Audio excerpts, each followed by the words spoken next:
प्रियमिष्टदेवं नमामि सोमेश्वरं स्वतन्त्रम् उमापतिं तं विजयं नमामि नमामि विघ्नेश्वरनन्दिनाथं पुत्रप्रियं तैः शिरसा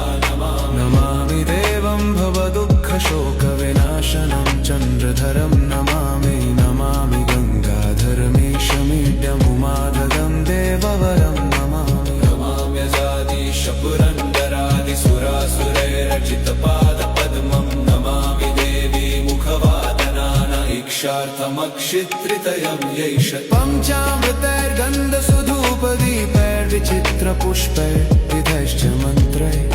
अन्नप्रकारैः सकलोपचारैः सम्पूजितं सोममहं नमामि नमामि शम्भुं पुरुषं